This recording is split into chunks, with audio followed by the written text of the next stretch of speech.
श्री नारायण भट्टपाद विरचित श्रीपाद सप्ततिः। दक्षादः करपल्लवेलसदसिं दक्षोद्वगे शूलिनीं वामोद्वे पलकोज्ज्वलां कटितट न्यस्तान्यहस्ताम्बुजाम् शूलाग्राहतकासरासुरशिरो निष्टां प्रहृष्टां सुरैः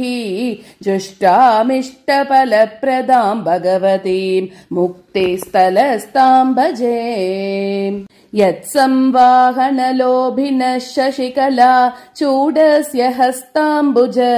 स्पर्शेणापि च लोहितायति मुहुः त्वत्पादपङ्केरुहम् तेनैवोत्तदकासरासुरशिर शृङ्गाग्रसञ्चूर्णन प्राचण्ड्यं तदनुष्ठितं किल कथं मुक्तिस्थलस्ते शिवे। त्वत्पादं निजमस्तके घटयितुं केनु लोके जनाः किं किं नारचयन्ति दुश्चरतपश्चर्यासपर्यादिकम् मन्ये धन्यतमं तु देवि महिषं वैरस्तयैव त्वया यन्मूर्ध्नि स्वयमेव पातकहरं पादाम्बुजं पातितम्। त्वत्पादाम्बुजमर्पितं क्वनु शिवे किं नु त्रयीमस्तके नित्यं तत्त्वविचारदत्तमनसां चित्ताम्बुजाग्रेषु वाम् किं वा त्वत्प्रणयप्रकोपविनमन् मारारिमौलिस्थले किं प्रोत्कण्डितघोरसैरिव महां दैत्येन्द्रमूर्धान्तरे। त्वत्पादाञ्चलरूपकल्पलतिकां बालप्रवालद्वयम् ये तावत् कलयन्ति जातु शिरसा नम्रेण कम्रोज्ज्वलम् तेषामेव हि देवि नन्दनवन क्रीडासुलभ्यं पुनः स्वर्वल्ली तरुणप्रवालभरणम् सेवानुरूपं फलम्। दावल्यं परिलाल्यते पुररिपोरङ्गेन तुङ्गश्रिया किञ्च श्यामलिमापि कोमलतरे भात्येव गात्रे हरेः तत्तादृक्पदवीं ममापि जनयेत् यस्तोगसेवारसा दारुण्यं तव लीयते चरणयोः कारुण्यमूर्ते शिवे। आरुण्यं यदिदं त्वदीयपदयोर् आभाति तत्केचन प्राहुस्तुङ्गनितम्बभारभरण क्लान्त्या किलोपागतम् अन्ये माहिषमूर्धपेशमिलितं रक्तद्रवं मन्वते मन्येऽहं तु न तेषु सान्द्रमनुरा गोद्गारमेवानयोः प्राहुः पद्मसमाश्रयं शतधृतिं त्वत्पादपद्माश्रयात् अन्तस्त्वत्पदपद्मवीक्षणवशात् कृष्णोऽपि पद्मेक्षणः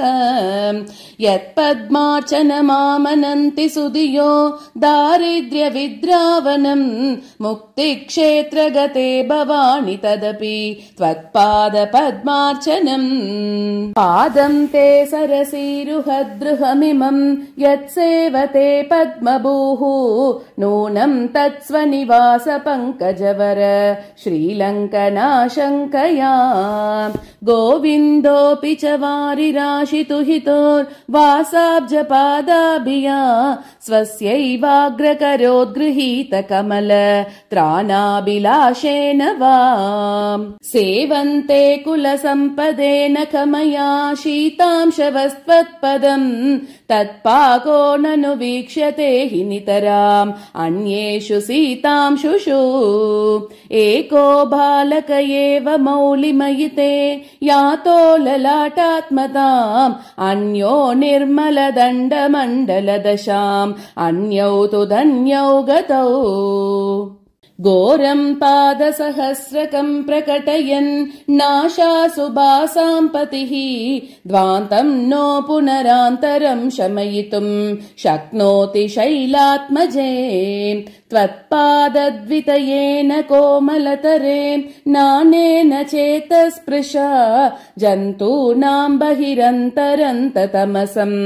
कृन्तत्यनन्तं शिवे सूर्येन्द्वग्निसमीरनादिसकल स्वर्वासिनामुन्मदः सर्वाण्येव पदानि यो मतितवान् दुर्वारशौर्योष्मना तं घोरं महिषासुरं निजपदे नैकेन संरुध्नति यत्त्वं प्रत्यकृतास्ततः किमपरं त्वद्वैभवं ब्रूमहे एकं वामतयैव दक्षिणतयै वान्यत्पदं देहिनां ख्यातं मुक्तिपुरादिवासिनि शिवे चित्रं त्वयि द्विदृशम् आनम्रेषु जनेष्वभीष्टकरणे पादावुभौ दक्षिणौ आनम्रे तु कृतागसि स्मरहरे वामाक्षि वामावुभौ आनम्रस्य पुरद्रुहः शिरसि ते पादाब्जपातः शिवे जीयाद्येन बभूव पङ्कजवती मौलिस्रवन्ती क्षणम् किञ्चोदञ्जितबालपल्लववती जाता जटावल्लरी लाक्षापातवशेन सान्द्यसुषमा सान्द्रा च चान्द्रीकला दृष्ट्वा रात्रिषु चन्द्रपादजनितां पातोरुहानां व्यतां देवि त्वं करुणाकुलेव कुरुषे तद्वैरनिर्यातनम् मानानम्रमहेश मौलिवलभी वासस्य शीतत्विषो नित्यं पङ्कजपादगातजनिता पादाय दादीयते सम्भ्रान्तिस्तव देवि सा विजयते मानावनं रे शिवे त्वत्पादाम्बुरुह प्रहारमुदिते मन्दं समुत्तायिनी लाक्षारागरसारुणं निपतितं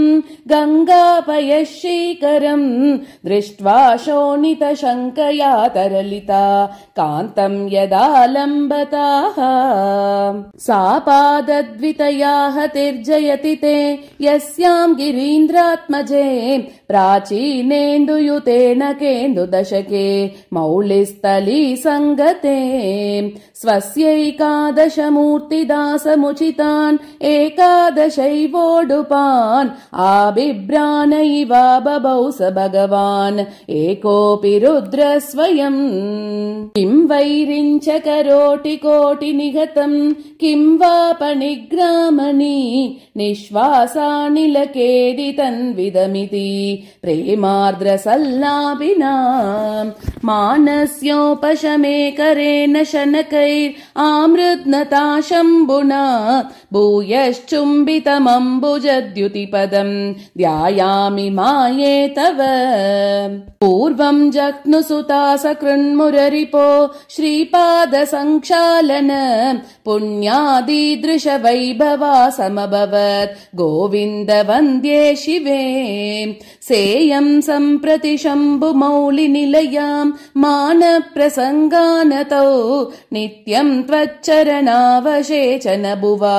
पुण्येन कीदृग्भवेत् पूर्वं व्याकरणप्रपञ्चनविदौ लब्ध्वाप्यनेकं पदं किं नो तृप्तिमगादगादिपसुते शेषः पनिग्रामणीः आलीनः शशिमौलिमूर्धनिचिरं प्रेम प्रकोपानतौ लब्धुं ते पदमेकमेव कुतुकी नित्यं यतो वर्तते तिष्ठन्त्यां प्रणय प्रकोपवशतो बाष्पाकुलाक्ष्यां त्वयि श्रीकण्ठेन कदर्पण प्रतिपलद् रूपे पुरोवर्तिनी पादाग्रे पतितोऽयमित्यभिहिते सख्यातवालोकनं लोलं पादतले विभाति सहसा सा कोपमाली मुखे कान्तालोकनलज्जया विनमिते कान्ते मुकाम्बोरुहे यासौ भूतलपातुका नयनयो शोभातवा भासते सा तावत्तरुणारुणाम्बुजयुगं भ्रान्त्या त्वदङ्घ्रिद्वय प्रान्ते भाति मरन्दपानकुतुक भ्रान्तेव भृङ्गावली किं ब्रूमः कुटिलात्मकोऽपि कबरी बारस्त्वदीय शिवे केली विश्लदितस्तनोति यदयम् त्वत्पादसंस्पर्शनम् तद्भूयः सुमनोगणादृतगुणस्त्वन्मौलि संलाल्यताम् दत्ते चित्रमसौ त्वदङ्घ्रिभजनात् किं केन नो लभ्यते रागद्वेषमुखा हि विभ्रमबरा नश्यन्ति विश्वेश्वरी त्वत्सङ्गादिति मुक्तिदेशनिलये मिथ्या जनैः कथ्यते उद्यद्वेषमुदार विभ्रमबरम् गात्रम् ददत्या त्वया राकोऽपि त्रियतेऽधिकम् चरणयोः शोणाम्बुजच्छाययोः देवि त्वत्पदसत्परागमनिशम् मौलौ समाबिभ्रताम् साधूनामपरागतैव भवति द्याश्चर्यमास्तामिदम्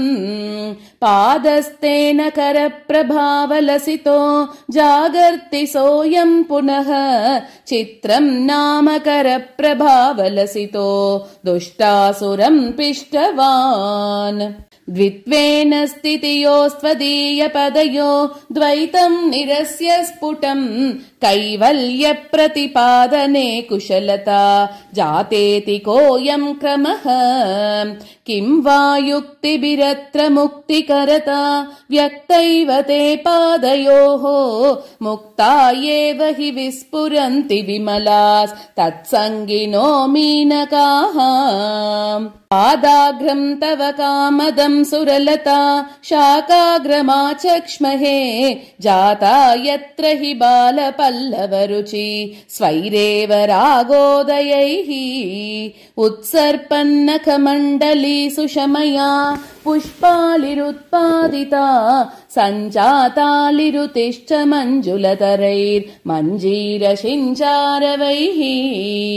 देवीयम् तव सन्नतेशमकुटम् स्वर्लोककल्लोलिनी कल्लोलाहतिभिर्विशेष विमला जीयान्नकश्रेणिका यद्धावल्यमवाप्तुमात्तकुतुका स्तोये तपस्यन्त्यमी दीनाः पेनकनाश्च मौक्तिकगणा शङ्काश्च शङ्कामहे आने शम्भुशिरः प्रहारचरितम् नैव त्वदिच्छाकृतम् जाने देवि पदाब्जयोस्तु पुरजिन् मूर्ध्ना विरोधादितम् एते पादनकांशु बद्धकलहाम् शीतांशु मन्दाकिनी भोगीन्द्राः किल शङ्करस्य शिरसा शङ्काम् विना रक्षिताः देवि त्वच्चरणोच्चलन्नखमनि श्रेणीषु लीनो नमन् आभाति स्फटिकाचलस्फुटतटी शायीव सायन्नटः हंसालीन इव स्वयं कमलभूः क्षीराब्धिशायीव च श्रीभर्ता मघवापि नाकसरिति स्नायन्निवालोक्यते डोलाकेलिविदौ हिमाचलशिलाम् देशे समभ्याहतात् पादाग्रात् तव यानि यावकरस प्रस्यन्दनान्यम्बिके तान्यभ्यागत सुम्बशङ्करभवत् रक्ताम्बुविस्तारणा बिन्दुक्षेपनिबानि नन्ददमरी वन्द्यानि वन्दामहे डोलाकेलिषु यम् हिमाचलशिला लग्नम् वने वासिनः भक्त्या योगिवरास्त्रिपुण्ड्रकलिते लिम्पन्ति पालान्तरे यम् सिद्धप्रमदा समेत्य तिलकम् कुर्वन्ति नत्वा मुहुः तम् दाक्षायणिते कदानुपदयोर्ईक्षेयलाक्षारसम् देवि त्वम् मुरवैरिणः प्रणमने यत्किञ्चिदाकुञ्चय श्रीपादाम् पदाम्बुजमन्यतास्य शिरसि त्वत्पादलाक्षाञ्चिते श्रीभूम्योरितरप्रणामकृतमेत् यन्योन्यमाशङ्कया रोषव्याकुलयोश्चिरं स भगवान् जायेत पर्याकुलः प्रागुद्वाहविदौ हिमाचलसदस् यस्मादिरोपाययन् न स्प्रक्ष्यामि वियद्दुनीमिति पुनः सत्यं विधातुं च यत् दैत्योत्क्षेपणसाहसे विरचिते संवाहनार्थं च यत् तत्पादग्रहणत्रयं विजयते शर्वेण शर्वाणि ते सुम्भस्ते किल देविरागकलहे पादप्रहारोत्सवम् लब्धुम् काङ्क्षितवानुपायमिह कल्वज्ञो न विज्ञातवान् यद्यायोत्स्यत घोरमाहिषवपुर्दारी स वैरी ततः प्रागानिष्यत मूर्ध्निको मलरुचा पादारविन्देन ते आनम्रे गिरिशे पदप्रहरणे दत्ते भवत्यारुषा नाथे किं महिषोऽहमित्यभिहिते देवेण तस्मिन् क्षणे आलिश्वा कलितस्मितासु पुनरयुद्धामपुष्यदृशः तन्मौलौ जयति त्विदीयमपि ते पादाब्जसन्ताडनम् पादाग्रं तव सङ्गरश्रमवशा दाक्षारिलाक्षारसं विन्यस्तं मृगनायकोपरिचिरात् जीयादगेन्द्रात्मजे यत्कान्त्यैव च लोहितो मृगपतेर्दैत्यप्रहारोद्गलत् रक्ताम्बः कणिकावहन्नपि तदा नामानि वैमानिकैः नैवालिम्पनिलिम्पमूर्धसु न वा सिंहोपरित्यज्यताम् मा चेदम् महिषस्य मूर्ध्निरभसा दालिप्यलोलुप्यताम् पत्युर्मौलिनदी जले परमिदम् संक्षालनीयम् त्वयेति आलीकेलिगिरो जयन्ति गिरिजे त्वत्पादलाक्षार्पणे न त्वैव प्रथमं त्वदङ्घ्रिकमलं तौ पुष्पवन्तावुभौ त्रैलोक्यं महसा बिभूय चरतो व्योमान्तरप्रान्तरे नाथे तौ कथमन्यथा परिगल लाक्षारसक्षालितौ वीक्ष्येते वृषशोणिबिम्बमुदयात् अम्बे प्रियं भावुकौ त्रैलोक्यं वशयन्ति पापपटली मुच्चाटयन्त्युच्चकैः विद्वेषं जनयन्त्यधर्मविषये प्रस्तम्भयन्त्यापदः आकर्षन्त्यभिवाञ्छितानि महिष स्वर्वैरिणो मारणाः चित्रं त्वत्पदसिद्धचूर्णनिवहास् षट्कर्मणां साधकाः किं कल्पद्रुमपञ्चकं प्रणमताम् आकाङ्क्षितापादने किं पञ्चायुधभानपञ्चकमिदं मारारि सम्मोहने सूक्ष्मं किञ्चन पञ्चभूतवपुषो विश्वस्य किं कारणं त्वत्पादाङ्गुलिपञ्चकात्मकमिदं किं बाधि शम्भो प्रिये डोलाकेलिषु दूरगमने प्रेङ्कोलना विभ्रमे मेदिन्यामणिपातितं जयति ते नाथे पदाम्बोरुहम् भक्त्या सन्नमतां त्वदाननगलद् गानामृता मूर्च्छया भूभृष्टे चिरशायिनां दिविशदाम् आघट्टनासाद्वसात् मञ्जीर प्रसरन्मसार सुषमा रूपा कलिन्दात्मजा स्वच्छच्चायनकांशु सञ्चयमयी गङ्गा च सङ्घामुका शोनः पादरुचां च यश्च मिलितो येन त्वदग्रे ततः मज्जन्तीव नमन्ति तत्र मुनयः सर्वेऽपि शर्वाङ्गणे मञ्जीरस्वन मञ्जुविष्किररवे तत्सङ्गिनीलोपलत् छायारूपतमोलवेन कमिषात् अक्षीणतारागणे सन्ध्यारागनिभस्वकान्तिपटले त्वत्पादमूलात्मक प्रत्यूषोपगमे हि देवि लभते लोकः प्रबोधोदयम् विद्यामुक्तिरमावधूषु नितराम् कामातुरा मानवास् तप्तास्वन्नककान्तिचन्दनरसैर् आलिप्य गात्रम् निजम् त्वत्पादाब्जरुचिप्रवालनिशिते भूमितले शेरते नित्यम् देवि भवत्कृपा प्रियसखी विश्वासतः केवलम् मञ्जीरक्वणितैक्षिपन्निव मुहुः श्रीमन्नकांशोद्गमैः दैत्येन्द्रप्रहसन्निवारुणरुचा रुष्यन्निवास्मै भृशम् धीरायाम् त्वयि निर्विकारमनसि त्वत्पाद एव स्फुटम् पुष्णन् वैरिविकारमेष महिष ध्वंसी परित्रायताम् क्षिप्रम् देवि शिरस्पदेन महिषम् पिष्ट्वा ततोदः पदम्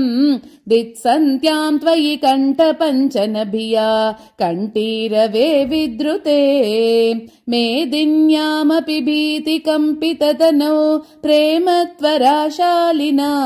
शर्वेणैव निजाङ्गसीम् निनिहितम् पादद्वयम् ते जयेत् पूर्वम् देवि पदाम्बुजेन महिष प्रध्वंसनाभ्यासतः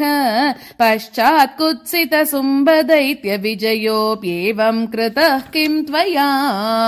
नो चेद्भाति कथम् कुसुम्बविजयी पादाब्जदेशोऽयमिति आलापे गिरिशस्य तद्विजयते मन्दस्मितम् देवि ते बिभ्राणेन मनोज्ञयावकरसम् मञ्जूद्वनन्नूपुर श्लेषालङ्कृतिशालिना नखमणि जातप्रसादश्रियाम् एकेनैव पदेन देवि महिष ध्वंसे महीयस्तरः श्लोकोऽयम् रचितस्त्वयेति विबुधास् संश्लाघनम् कुर्वते त्वम् शम्भोर्महिषी भवस्य कसुते तेनोपहासायते दैत्योऽयाम् महिषी भवन्नुपगत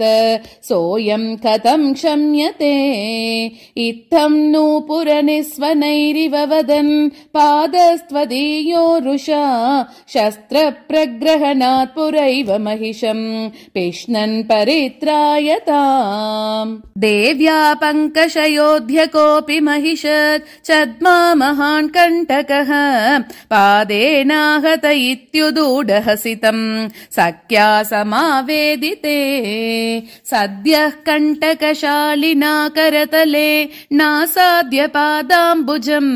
गृह्णन्नार्तिविनोदनाय गिरिशो जीयात् प्रियस्ते शिवे त्वत्पादाङ्गुलिपल्लवैरकसुते देवी स्वयम् पञ्चभिः पञ्चत्वम् गमितो महासुर इति स्वात्मानुरूपम् कृतम् एतैरेव नतो जनस्त्रिदशताम् नीतो महेशः पुनः लक्षत्वम् गमितः प्रसूनधनुषो विस्मापनम् तद्वयम् भ्रामम् मागवनम् च वाहनमहो मन्दैर्गतैर्निन्दितम् दावल्येन न कद्विषाम् विहसितो बाहोऽपि माहेश्वरः इत्थम् वाहनवैरिताम् भजति ते पादस्ततो मन्महे कात्यायन्यमुनान्यगानि महिष कार्तान्तवाहभ्रमात् सीमन्तप्रकरे सुरेन्द्र सुदृशाम् सिन्दूररेकात्मना माणिक्यद्युतिसंज्ञैव मकुटी कोटिषु दैत्यद्रुहाम् शम्भोर्मूर्ध्नि जटागटारुणरुचि व्याजेन पादप्रभैव एका ते परिणाममेति करुणाम् मूर्ते गिरीन्द्रात्मजे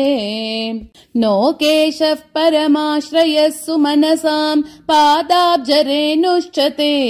नो मन्दारसिता परम् स्मितरुचिः मञ्जीरयोश्च द्वयी नो बाहुः कलहम् समेत्य जयति त्वद्यानलीलाप्यसौ नो शुम्भत्तरलाक्षमाननमिदम् पादाम्बुजम् चाम्बिके नाते तावकवाहसिंहचकितास्त्वत्पादमूलेन था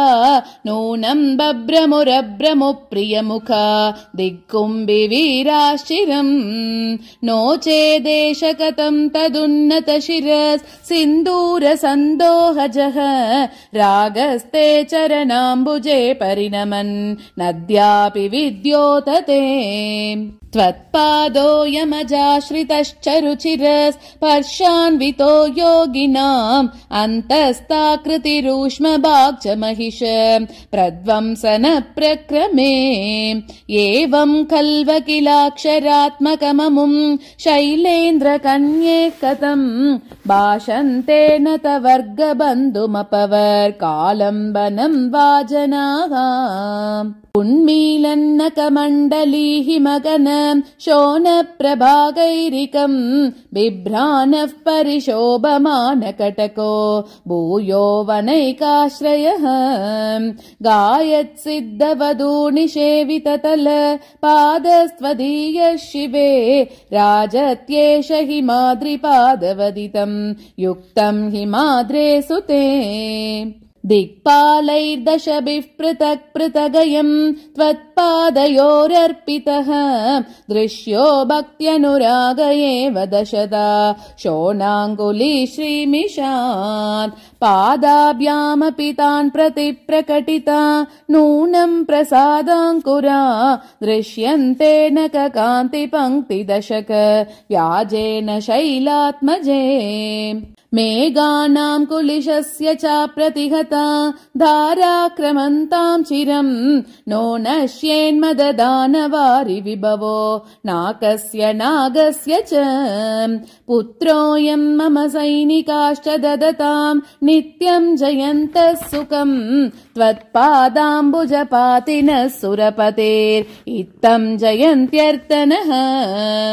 आज्यासक्तकरैर्द्विजन्मविरहम् हूयेयनो दानवैः स्वाहारोचितमस्तु पार्श्वमनिशम् तादृक् च हव्यम् लभै रक्षावानिति भूतिमानिति च मे शब्दप्रसिद्ध्या शिवे नोपेक्ष्योऽहमिति त्वदङ्घ्रिनमने जीयासुरग्नेर्गिरः त्वद्भक्तागमबुद्धिपूर्वलिखितम् स्याच्चेत् क्षमेता शिवे कान्तस्ते मयि रोषवान् कुरु पुनस्तस्यार्द्रभावम् शनैः देवि त्वम् महिषाभिहन्त्रि चकितम् त्रायस्व मे वाहनम् कालस्येति जयन्ति ते पदनतौ लोलस्य सम्प्रार्थनाः धर्माचारपरोऽहमित्यवमतो रक्षोभिरेकान्वयैः मह्यम् देवि विनिन्दितादिशमधुर्जातिद्विषच्चामराः दैवादित्यभयच्युतो विशरणो रक्षोऽहमित्यादयः त्वत्पादप्रणतौ जयन्ति निरुतेरत्याकुलाः प्रार्थनाः मत्पुत्र्या मम वा मुकुन्द गृहताम् भाग्यम् न संक्षीयताम् माहम् पायिषि कुम्भजेन मुनिना कल्पान्तसूर्येण वा द्वेधा मे सुरवाहिनी दयितता साधु त्वया रक्ष्यताम् त्वत्पादाम्बुजपातिनो जलपतेर्इत्थम् जयन्त्यर्तनाः विश्वप्राणमयी त्वमेव मम तु प्राहुर्जगत्प्राणताम् सर्वस्यापि सदा गतिर्हि भवति मामेव माहुर्जनाः लज्जापादकमीदृशम् जननि न किं कुर्महे पाहि माम् इत्येवम् पवनस्य ते पदनतौ वाचो जयन्त्याकुलाः शङ्कोल्लासिगलोज्ज्वले समकरे पद्मेन कुन्दस्मिते पादागादृतकच्छपे मुखमहा पद्मे मुकुन्दाश्रिते इत्यस्मन्निधिघात्रिनीलनयने चर्चात्मिके पाहि माम् इत्थम् पादनतिः शिवे विजयते सख्युः कुबेरस्य ते सन्नामेषु भवत्पदाम्बुजनक छायाम् जटासङ्गिनीम् गङ्गेत्यालिजना वदन्ति विततम् मा भूर्मुदा कोपिनीम् दृष्टिर्मय्ययिनीयताम् परुषमप्येकम् वचो दीयताम् ईशानस्य भवानि ते पदनता वित्तम् जयन्त्यर्तनाः नाभीतो भवमादितस्तव बलात् पश्चादभीतोऽस्म्यहम् त्र्यक्षेण त्रिमुखीकृतोऽपि चतुरा स्योऽहम् तवैव स्तवैः त्वम् विश्वात्मतयोपजन्यन पुनः स्रष्टारमाख्याहि माम् इत्थम् देवि जयन्ति ते पदनतौ वाणीपतेर्वाणयः आशीरस्ति मुखे विडम्भयति माम् भूयोऽपि चाशी स्पृहा भोगा सन्ति सहस्रदा पुनरहम् भोगान् कथम् प्रार्थये शेषोऽहम् स्पृहयाम्यशेषसुखमित् एतश्च हासास्पदम्